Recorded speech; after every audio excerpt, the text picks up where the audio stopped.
Silahkan duduk, saudara-saudara sekalian. Umur tidak bisa ditipu, kata Mbak Ning tadi, ya. Umur 50 tahun, sedikit beda sama saya 59 tahun. Jadi beda-beda tipis lah ya. Nah, saudara-saudara sekalian, tema tadi sudah disampaikan ya. Temanya apa? Memikul salib. Salibnya siapa? Salibnya diri kita masing-masing, bukan salibnya orang tua, bukan salibnya anak, bukan salibnya cucu, bukan salibnya Tuhan Yesus, bukan salibnya tetangga. Salib kita sendiri. Amin. Ya, kita sepakati dulu itu ya. Jadi kita siap untuk memikul salibnya diri kita masing-masing. Tadi sudah ditemukan satu ayat yang sudah dibacakan oleh Mbak Ning ya. Kita sekarang akan baca ayat yang lain, Markus 16 ayat 24. Markus 16 ayat 24. Lalu Yesus berkata kepada murid-muridnya, setiap orang yang mau mengikut aku, ia harus menyangkal dirinya, memikul salibnya, dan mengikut aku.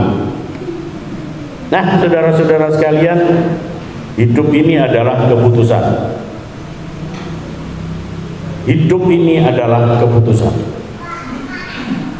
Karena sepanjang kehidupan kita merupakan rangkaian-rangkaian yang tidak terlepas dari keputusan-keputusan yang sudah kita ambil dan kemudian kita lakukan.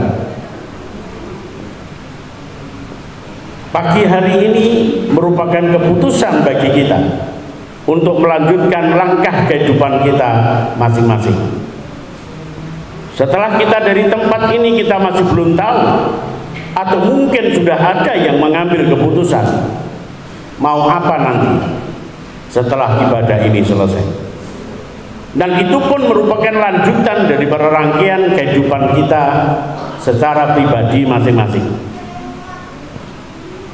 Saudara-saudara sekalian, dan perlu saudara-saudara ketahui bahwa keberhasilan seseorang itu juga tergantung sampai di manakah cerdasnya seseorang mengambil sebuah keputusan. Jadi keputusan yang salah akan membawa orang untuk salah juga. Keputusan yang keliru akan membawa seseorang untuk gagal juga. Tapi keputusan seseorang yang cerdas, yang baik, dan yang benar itu akan mampu membawa seseorang mendapatkan keberhasilan demi keberhasilan.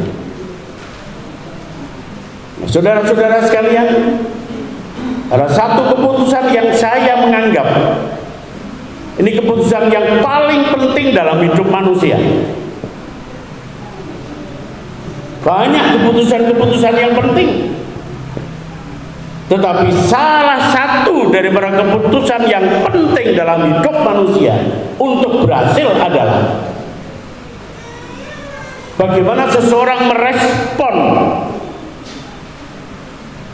kata-kata Yesus. Barang siapa yang percaya kepadaku, dia tidak akan binasa. Barang siapa percaya kepadaku, dia akan hidup kekal untuk selama-lamanya. Bagaimana respon kita pada pagi hari? Terima Yesus atau tidak terima Yesus? Mundur dari Yesus atau berkata, Tuhan, aku tetap ikut Engkau? Dan sekali lagi, ini keputusan yang sangat-sangat penting dalam hidup kita. Karena apa saudara-saudara sekalian? Firman Tuhan jelas berkata, nggak ada nama di bawah kolong langit ini yang mampu menyelamatkan manusia. Dan nama itu adalah Yesus Kristus. Artinya saudara-saudara sekalian, orang yang mau terima Yesus dalam hidupnya, dia akan mendapatkan keselamatan. Dan bukankah keselamatan itu perkara yang diidam-idamkan oleh manusia? Apa gunanya uang banyak tapi nggak selamat? Apa gunanya naik mobil Mercy yang paling baru tapi nggak selamat? Apa gunanya kita punya gedung mewah bertingkat-tingkat tapi nggak selamat? Apa gunanya kita punya nama selamat tetapi tidak selamat? Ya, keputusan yang paling penting dalam hidup manusia adalah pada waktu dia merespon panggilan Tuhan. Ya Tuhan, aku mau ikut Engkau. Tapi saudara-saudara sekalian, itu belumlah cukup. Karena respon itu harus ditindaklanjuti dalam kesetiaan dan ketaatan. Untuk menjadi orang Kristen gampang. Ikut katekisasi 2 bulan, 3 bulan baptis. Jadi orang Kristen resmi, saudara-saudara sekalian. Punya kartu tanda anggota, punya piagam baptisan. Kalau mau nikah agamanya Kristen, dilampirkan piagam baptisan. Resmi. Menjadi orang Kristen. Masuk ke dalam air, dicelupkan paling beberapa detik. Kalau takut pun boleh untuk memegang hidung agar air tidak masuk. Gampang jadi orang Kristen. Tetapi apakah dengan kita sudah dibaptis kita otomatis menjadi pengikut Kristus? No, belum. Apakah dengan saudara punya nama baptisan, mau Samuel, mau Yosua, mau Zakaria, mau siapa lagi, apakah otomatis dia menjadi pengikut Kristus?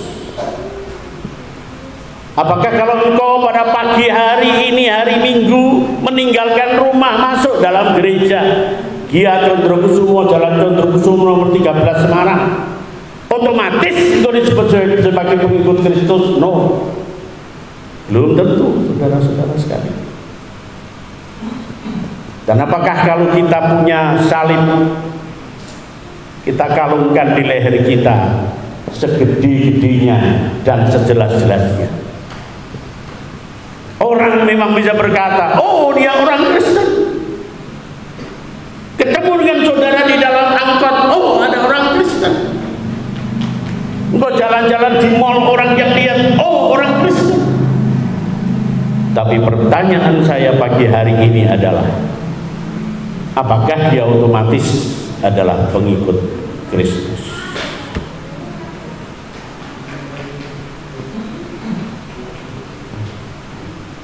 Pengikut Kristus memang orang Kristen. Itu yang disebutkan di salah satu kota di mana Paulus pernah kesana.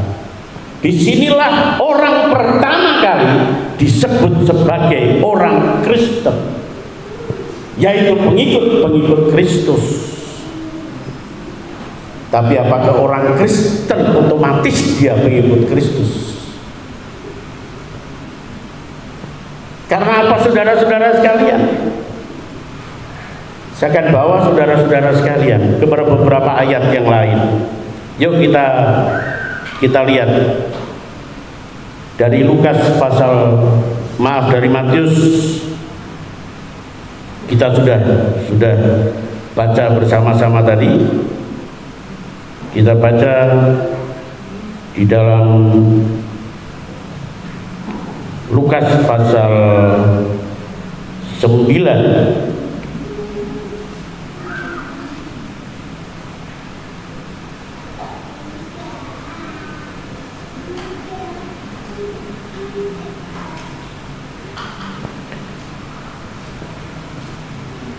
Lukas pasal 9 ayat-ayat yang terakhir.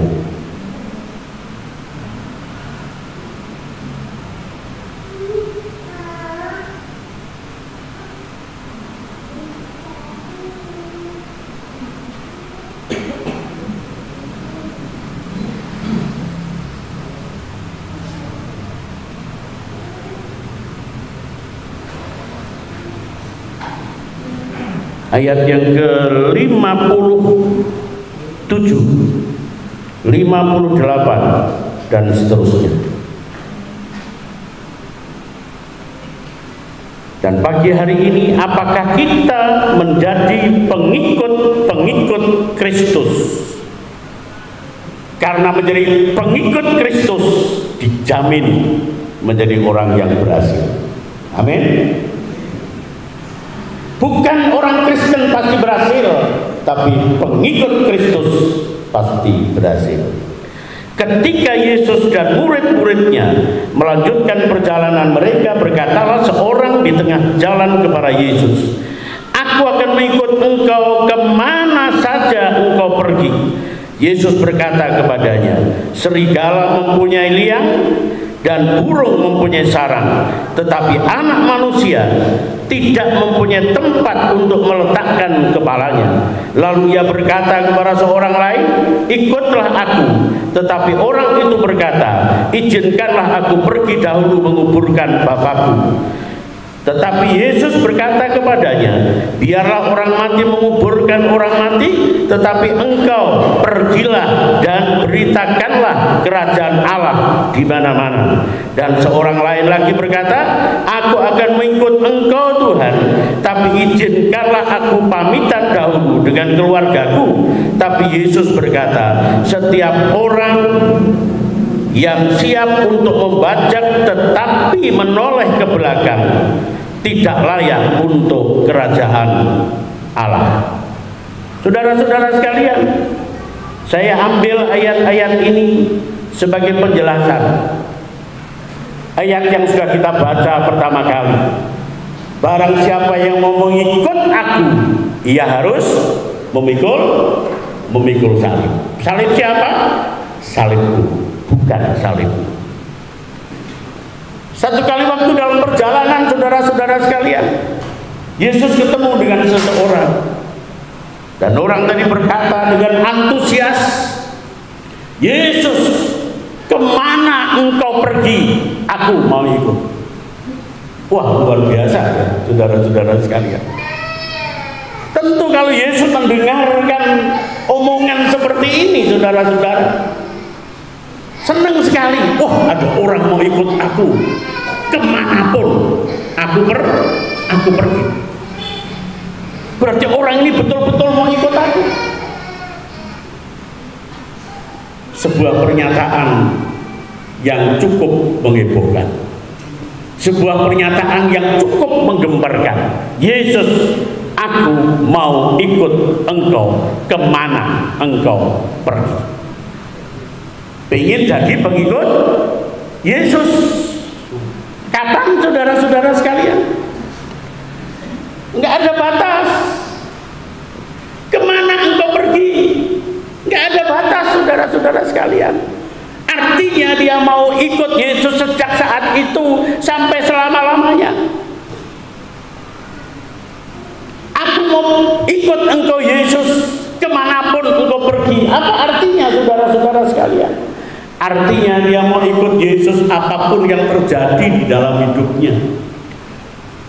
Yesus mau nyemplung sungai, dia ikut nyemplung sungai. Kemanapun engkau pergi. Yesus mau masuk ke leng semut, dia ikut masuk ke lengnya semut, saudara-saudara. Kemanapun engkau pergi. Bukankah satu pernyataan yang sangat bagus sekali?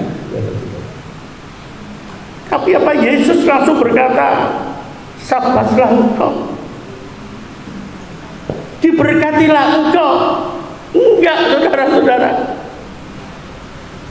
Enggak berkata seperti itu. Firman Tuhan, tolong tutup ayat Lukas pasal 9 tadi. Bisa ditayangkan ya. Enggak langsung berkata seperti itu Yesus. "Aku senang sekali hambaku, engkau mau ikut aku kemanapun aku pergi." Kiranya orang lain bisa seperti engkau.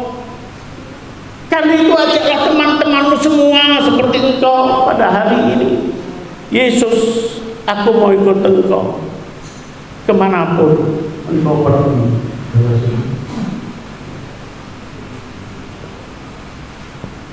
Yesus senang?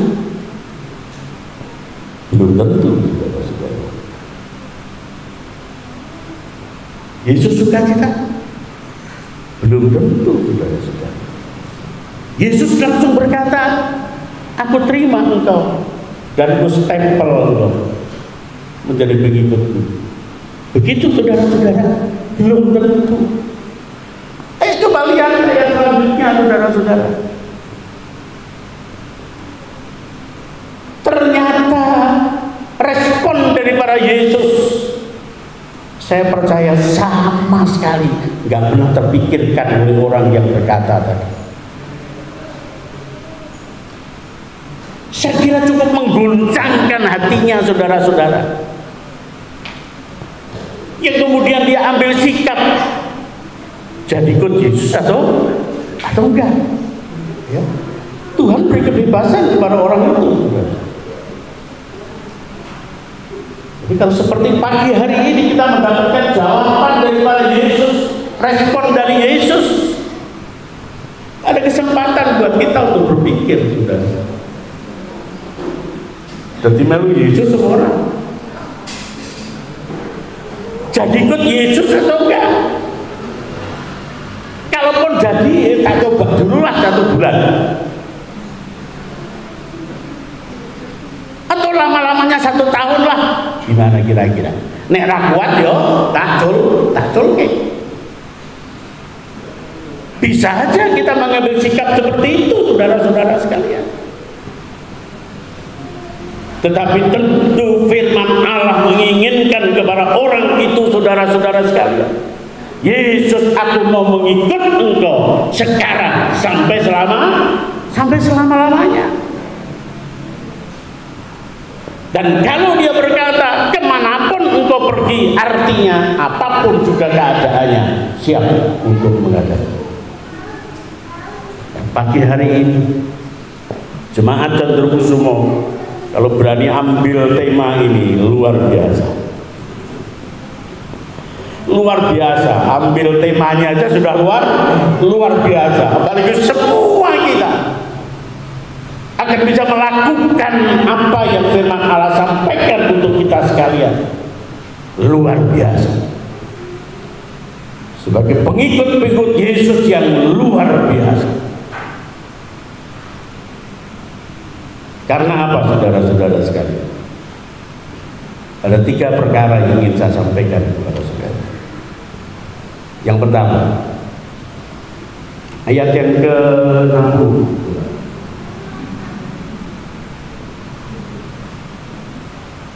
Tetapi Yesus berkata kepadanya, biarlah orang mati menguburkan orang mati, tapi engkau pergilah dan beritakanlah kerajaan Allah di mana-mana.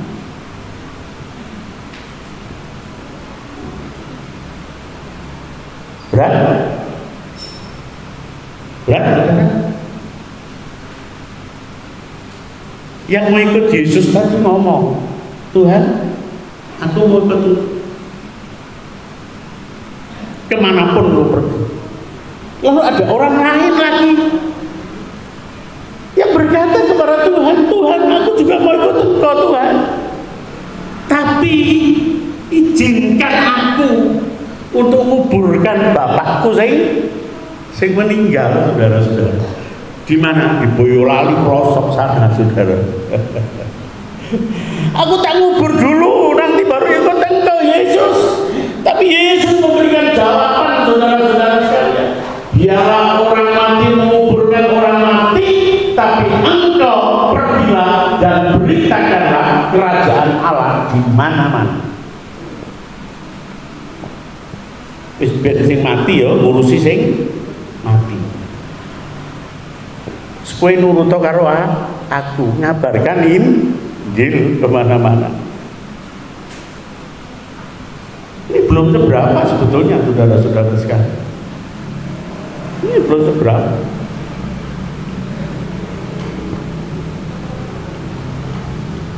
Bicara apa? Soal pemikul salib. memikul salib, bicara soal menaruh hidup ini dengan menomor satukan Tuhan, prioritasnya Tuhan,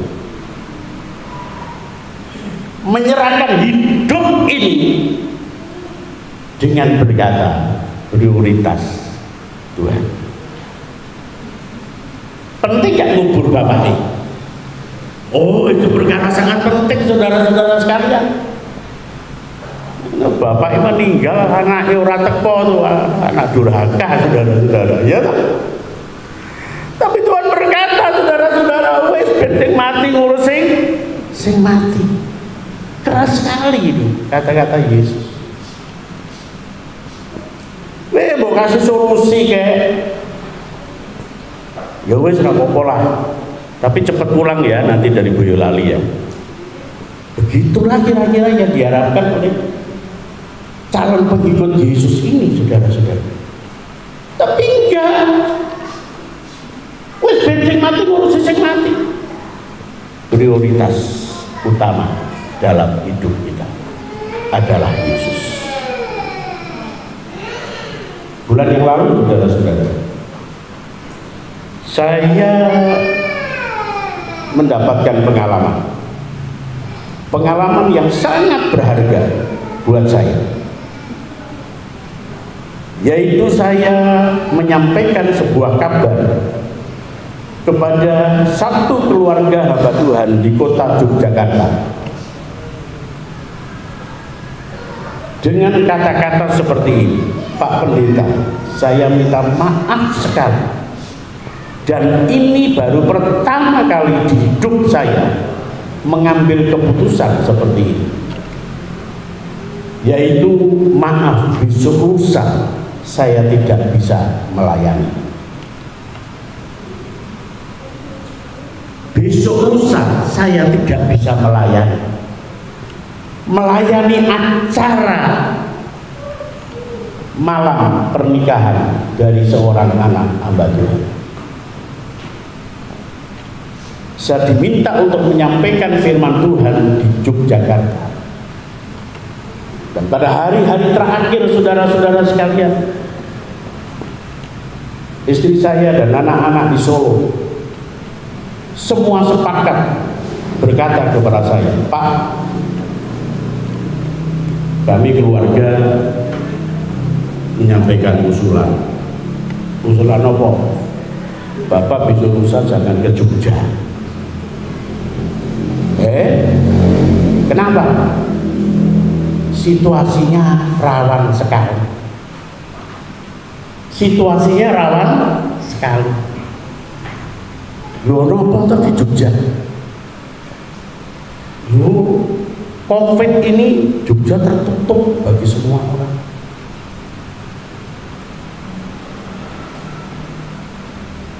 Mau masuk Jogja diperiksa, tanyain KTP dan lain sebagainya. Jadi mereka saudara-saudara sekalian sepakat untuk saya tidak ke Jogja melayani. Akhirnya saya berkata, oke, kalau gitu saya serahkan kepada Bu Eva, istri saya. Tolong sampaikan keputusan ini kepada sahabatmu, karena yang di Jogja itu sahabatmu. Akhirnya telepon ke sana, minta maaf Pak Joko tidak bisa melayani. Bagi saya saudara-saudara sekalian, tahun 76 saya ditapis menjadi gembala sidang. Jadi kalau dihitung sampai hari ini saya 44 tahun menjadi gembala sidang. Tapi baru kali pertama dalam hidup pelayanan saya harus memutuskan dalam waktu yang cukup mepet berkata, maaf, saya tidak bisa datang untuk melayani. Hancur hati saya, saudara. Saya masuk ke dalam kamar, saya menangis dan saya berkata kepada Tuhan, maaf Tuhan, ini kali pertama dalam hidup saya membatalkan sebuah pelayanan. Kenapa saudara-saudara? Mulai saya menjadi orang Kristen, menjadi orang yang percaya, dan kemudian mengambil satu keputusan untuk menjadi seorang hamba Tuhan. Saya sudah katakan di dalam hidup saya, prioritas untuk Tuhan. Artinya apa? Pelayanan nomor 1. Yang namanya pelayanan, menyampaikan firman Tuhan, khotbah atau menginjil, saudara-saudara, kalau itu memang sudah ada waktunya, apalagi sudah dijadwalkan, maka itu harus saya lakukan dengan sungguh-sungguh. Besok pagi saya harus pelayanan, tapi malam minggu, Sabtu sore, saudara-saudara, Bu Joko lagi nyebrang jalan dari sisi sana menuju ke sisi sini untuk datang kepada saya, menyeberang jalan mau pulang, tapi tengah jalan dihantam sepeda motor. Itu tahun 79. Begitu dihantam sepeda motor, langsung dia seperti terbang, saudara-saudara sekalian, dan kemudian jatuh. Saudara tahu pada waktu dia jatuh, kepala bagian belakang ditampani rem kereta api. Begitu jatuh sudah nggak bergerak sama sekali. Saya bisa berkata di seberang jalan, oh Tuhan, itu istri saya.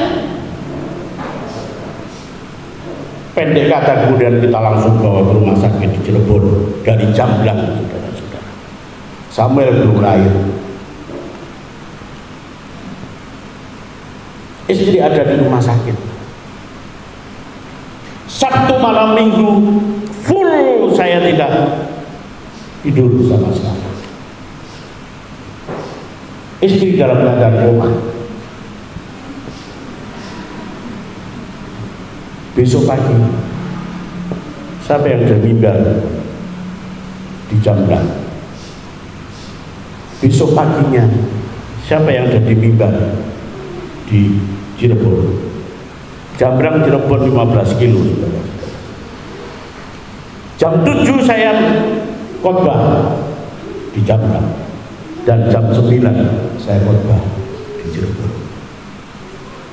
Istri saya di mana, saudara? Rumah sakit.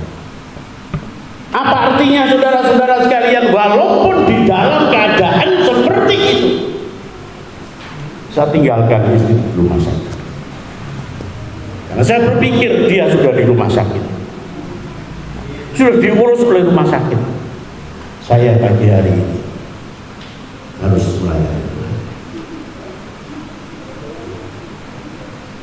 Dan peristiwa-peristiwa seperti itu banyak terjadi dalam hidup pelayanan saya, karena iblis itu kadang-kadang memang gak rela saya melayani, saudara-saudara. Kalau ada peristiwa-peristiwa penting dan peristiwa itu menyedihkan, saudara-saudara sekalian, kebanyakan datangnya itu hari Sabtu, bukan hari Senin, saudara.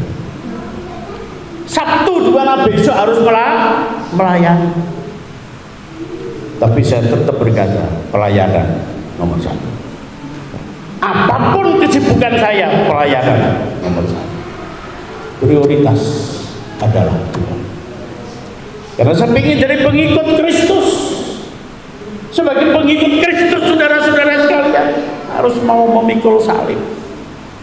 Memikul salib artinya menyangkal diri, mematikan diri sendiri, mengutamakan Kristus. Mengutamakan Kristus. Saya ikut Yesus dan sebagai hamba Tuhan, maka saya jawantahkan itu di dalam pelayanan. Sesibuk-sibuk apapun juga, kalau saya harus melayani, saya melayani.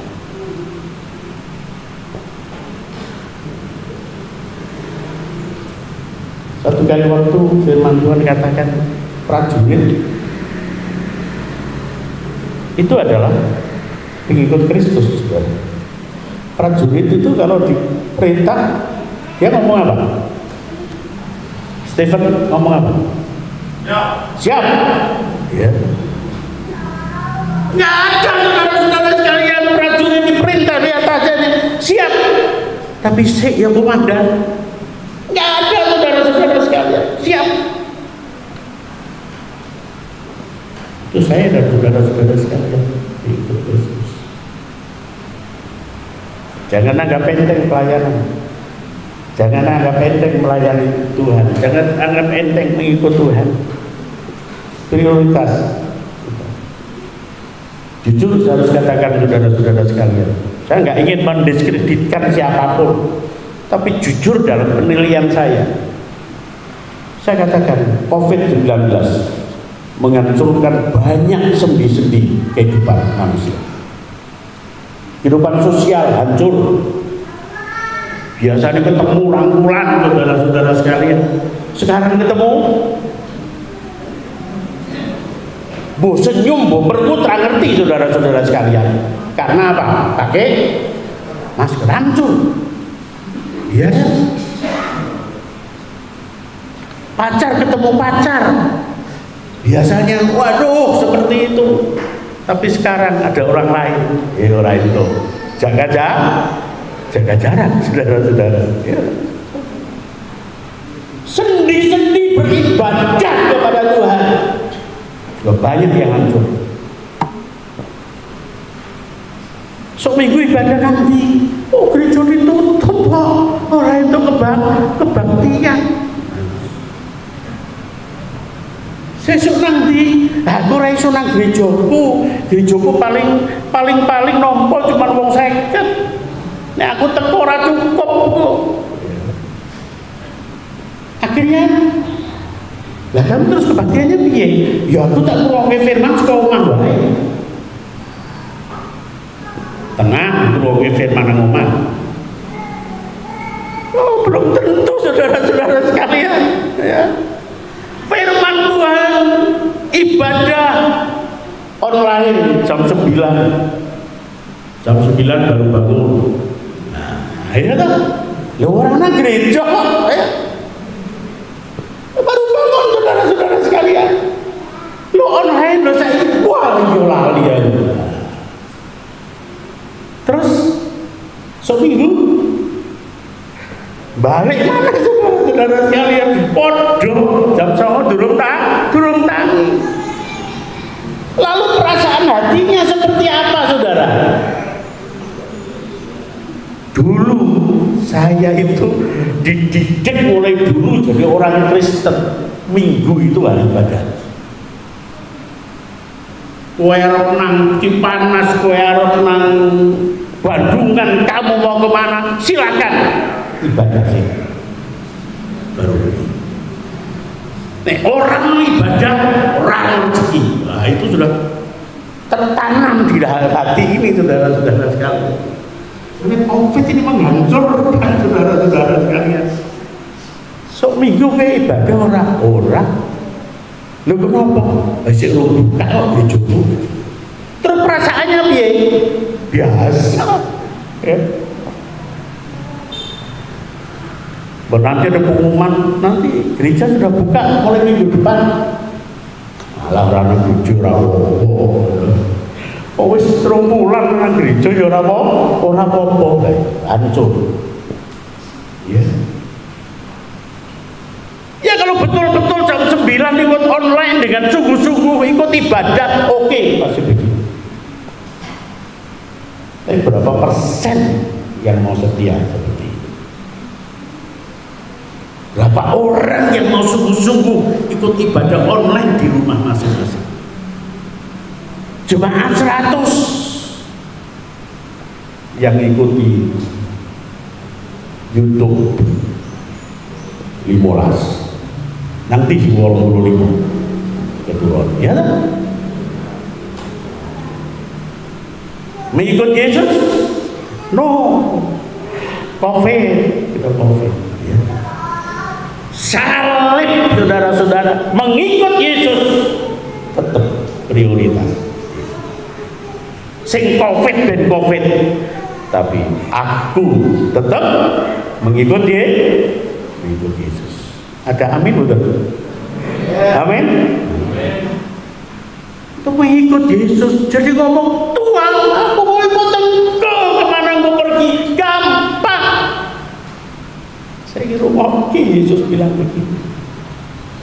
Sing mati ben kubur sing mati, tapi kamu tetap prioritas adalah aku.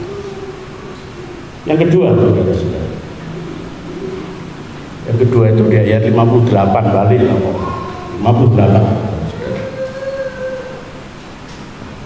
Yesus, aku mau ikut engkau kemana engkau pergi. Tuhan berkata, serigala punya liang, burung punya sarang, tapi engkau manusia tidak punya tempat untuk meletakkan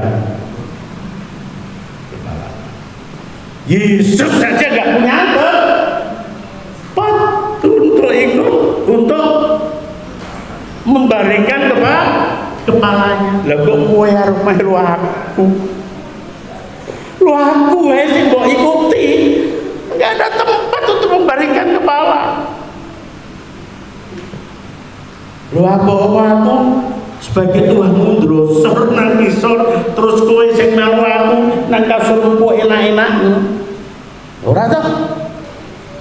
Enggak mungkin kan saudara-saudara sekalian.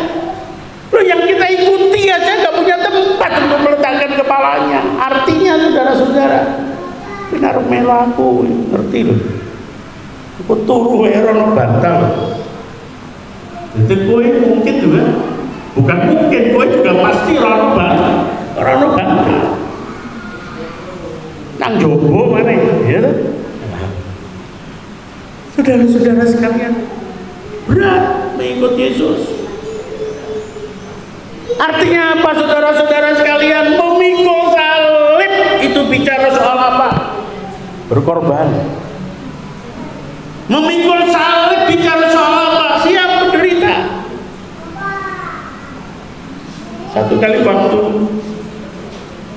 ada jemaat datang kepada saya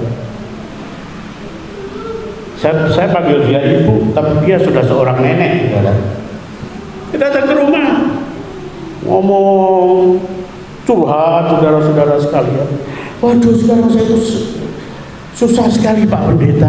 Orang iso nang dindi Pak Pendeta. Biasanya Selasa sore ikut doa, sekarang nggak bisa ikut doa. Jawabnya kenapa? Sekarang saya punya kerjaan baru. Kerjaan apa? MC. Apa MC? Ngomong cucu saudara-saudara, punya MC, tapi ya saya sudah ngurus dodo aja Pak Pendeta, ya ini mungkin salin saya. Salinnya nenek ini ngomong cucu sampai rasa ibadah, sampai bilang sengsara, sampai menderita, ngomong cucu, itu salibnya dia.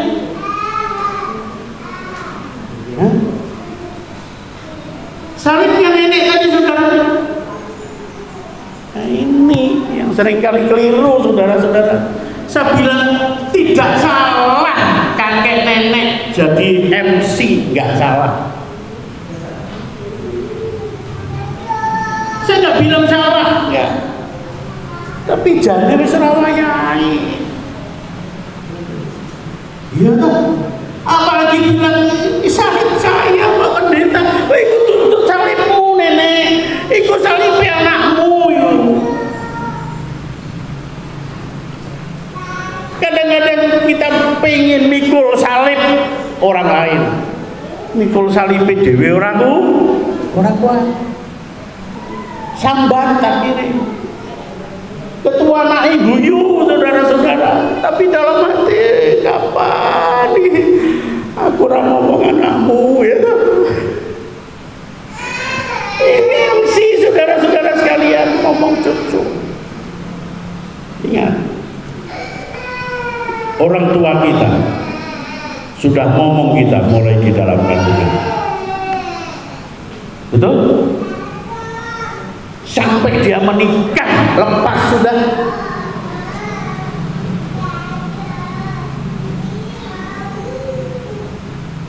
Masuk ditambah ngomong anak kuadrat. Wah ya apa toh jadi kakek nenek. Wayahe apa toh di pensiun? Bukan jadi MC saudara. JNE. Apa JNE? Jalan neng ndi? Lho kuwi jane saudara-saudara sekalian di pensiun. Umure sik swidak sik sehat. Kok ngono JNE? Jalan neng ndi? Wis nyambut gawe mulai berapa puluh tahun yang lalu. Nanti nyelengi barang. Ya harap nang pasar gak ngelang. Mergo cucu sudah. Cucu ki sebagiannya anake saudara. Sing gawe anake ya. Ini sering kali keliru saudara. Lalu apalagi di Indonesia ini saudara bilang, rasanya lebih sayang cucu ya daripada sama ini anakmu krungu ora di sawat aku saudara-saudara. Ya. Berarti aku ora disayang ya. Lebih sayang sama cucu. Ya. Tapi sebetulnya penderitaan di dalam batin saudara-saudara. Anak-anak muda, kalau sudah berani menikah, jangan menjagakan orang tuamu lagi untuk ngomong anakmu.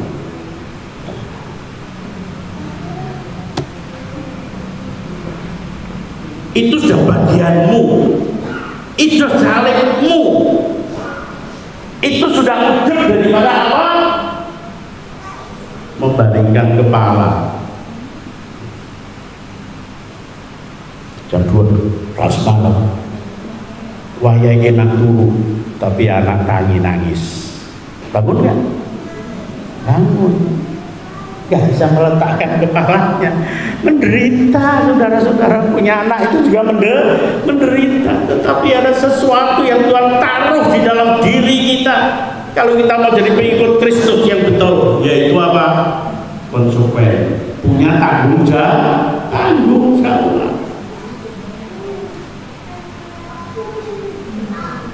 Ya enggak?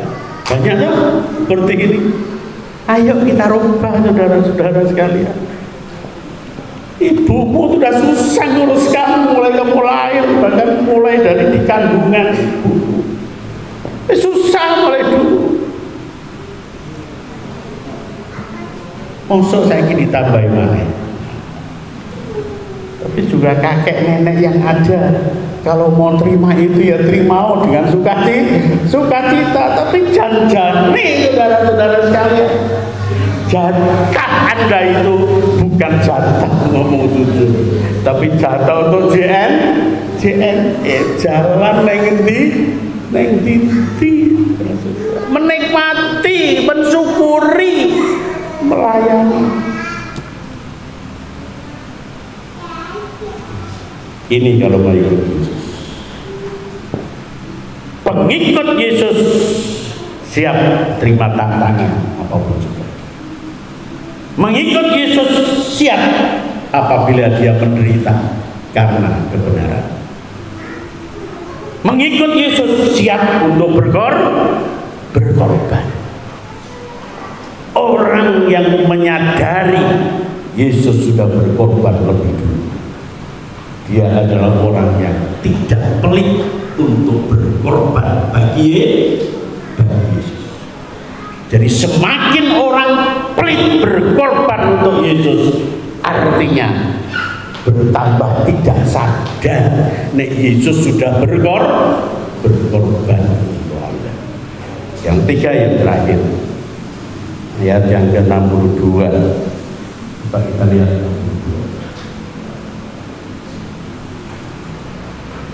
Yesus berkata, setiap orang yang siap membajak tetapi menoleh ke belakang tidak layak untuk kerajaan Allah. Ana wong siji meneh teko saudara-saudara, Tuhan aku juga mau ikut teko Tuhan. Tuhan bilang kalau orang yang membajak sawah itu, ya, dia nggak bakal lihat ke belakang, lihatnya ke depan. Saudara-saudara sekalian, setiap orang yang siap untuk membajak tetapi menoleh ke belakang tidak layak untuk ikut Yesus. Artinya apa? Salib bicara masa depan, bicara apa yang ada di depan kita, bukan yang di belakang. Yang di belakang sudah dilunasi oleh Yesus.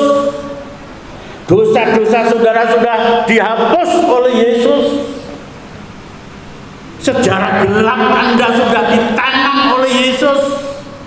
Sekarang engkau tinggal menjemput pengharapan yang ada di depan.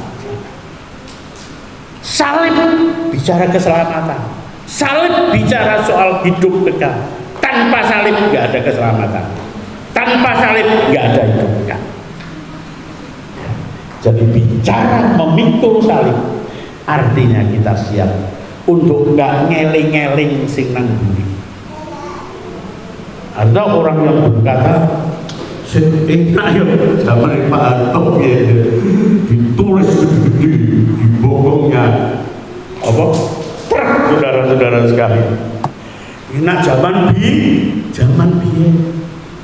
Oh enak dulu waktu saya belum ke gereja. Enak dulu waktu saya belum jadi orang Kristen nang dindirano sing ngomong. Mau sabung ayam orang sing ngrasani. Mau pasang togel ra ono sing ngeneni, tapi saiki setelah jadi orang Kristen, Pak Pendeta bolak-balik ngomel aja karena saya ketahuan main gaple ya kan? Jangan lihat ke belakang. Kalau engkau lihat ke belakang, gua akan berkata enak yang dulu. Aku bebas. Saiki jadi wong Kristen tiap minggu dikotbahi. Aku keliru ini, aku salah ini. Dalam hati dia berkata seperti itu. Dulu gak ada yang nyeneni aku. Tapi engkau akan layak menjadi pengikut Yesus kalau engkau mau pandang terus ke depan. Yesus terus menuntut engkau. Yesus terus memandang engkau, menggandeng engkau kemana Yesus pergi. Saudara-saudara sekalian, kita siap untuk berkorban, mengorbankan apa yang sebetulnya harus kita rasakan, saudara-saudara. Minggu pagi mesti enak-enak sih turu setengah pintu harus sampai sini, ya, mengorbankan yang harusnya kita nikmati. Apalagi banyak saudara-saudara yang mesti kita siapkan untuk kita berkorban. Ikut Yesus turu raimah, itu pengorbanan saudara-saudara. Tapi juga mungkin penderitaan dalam hidup kita gara-gara kita jadi orang Kristen. Tahun 1972 saudara-saudara, sampai keluar dari mulut seseorang berkata begini, saudara-saudara, wis saiki aku ke ilang-ilangan dok siji sik ana 13. Itu kata-kata yang disampaikan kepada saya. Dari siapa? Dari bapak saya. Kenapa? Karena saya mengambil keputusan pada waktu itu, Pak, saya besok pagi berangkat ke Semarang. Ngopo arep dadi begitu. 14 bersaudara. Saya paling besar. Saya jadi orang Kristen yang pertama kali. Saya memutuskan untuk meninggalkan semua kesibukan yang ada, masuk ke ABN, mau jadi pendeta. Bapak saya bilang, mulai saiki ilang-ilangan dok siji si ono piro 13. Artinya apa? Saya sudah dipisah dan gak diakui sebagai anak. Apa itu saudara-saudara sekalian?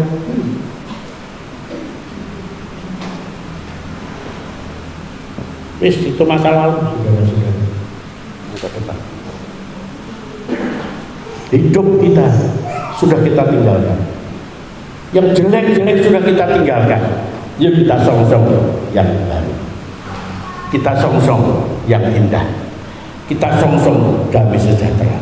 kita songsong hidup yang kekal selama-lamanya. Itu adalah salib Kristus. Jadi kalau kita pagi hari ini mau berkomitmen bersama, Tuhan, aku mau ikut Engkau. Tuhan berkata, pikul salib. Salibnya siapa? Salibmu sendiri. Aku sudah pikul salibmu. Aku tetap akan pikul salibmu sampai Tuhan memanggil. Salibmu beda dengan salibku, tetapi hal-hal yang sama Tuhan sudah sampaikan kepada kita.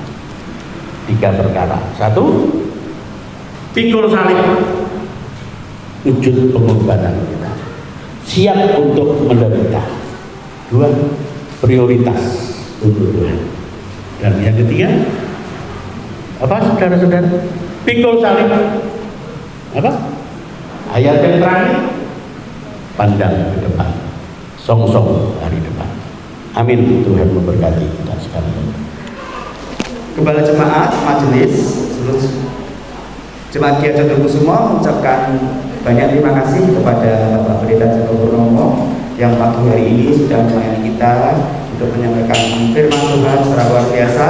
Kiranya Tuhan akan semakin memberkati Bapak dan memakai Bapak dimanapun Bapak berada, menjadi berkat bagi banyak orang, bagi kemuliaan Tuhan.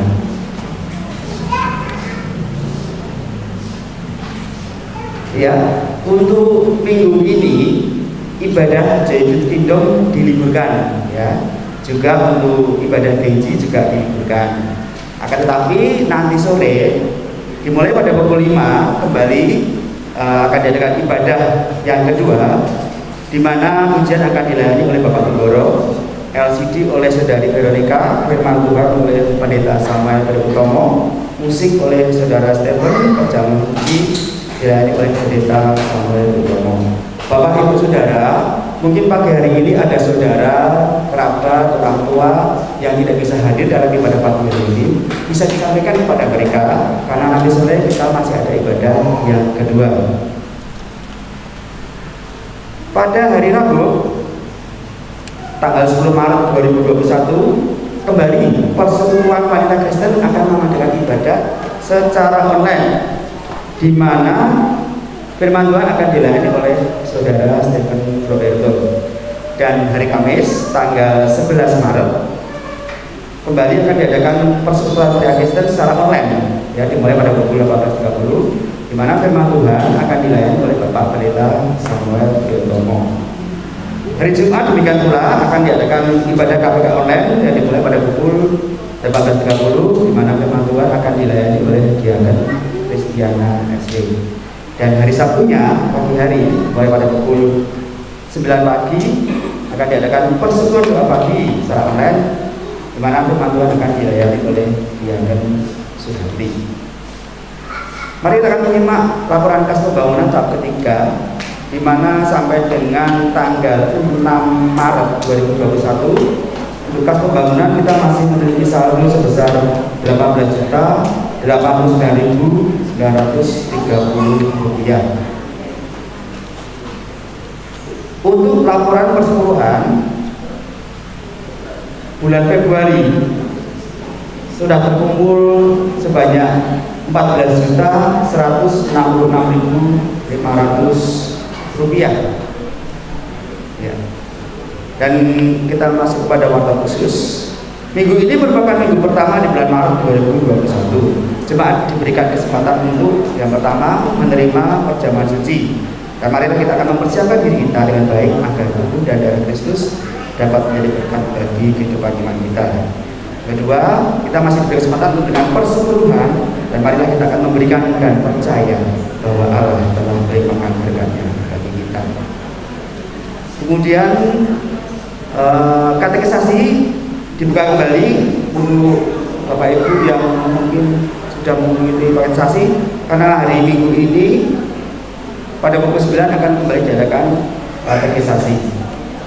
Selanjutnya untuk panitia JA50 memberikan kesempatan kepada jemaat yang rindu untuk memberikan persembahan berupa barang-barang bekas atau layak pakai Bapak Ibu Saudara bisa menghubungi Diaken Suhadi dan Bapak Pendeta Samuel Utomo.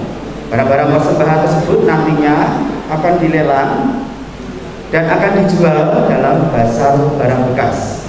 Hasil penjualan akan digunakan, salah satunya adalah untuk menggalang dana dalam rangkaian acara Jumat Agung dan Pesta Besar Pria Condro Kusuma. Demikian warta jemaat yang boleh menjadi perhatian kita semua pada pagi hari ini. Kiranya Tuhan Yesus memberkati. Ya, saya tambahkan, jadi ada dua hal yang saya tambahkan. Yang pertama adalah untuk jemaat ataupun kerabat dari jemaat yang belum menerima vaksinasi dan ingin divaksinasi, karena ada beberapa yang takut sama jarumnya katanya ya, karena jarumnya gede-gede gitu ya, ya nggak apa-apa, serah ya. Tapi syaratnya sementara baru yang usia lebih dari 60 tahun. Jadi kalau usia panjenengan 59 tahun 11 bulan 20 hari, ya berarti nunggu 10 hari lagi gitu ya. Jadi betul-betul harus 60 tahun atau lebih ya.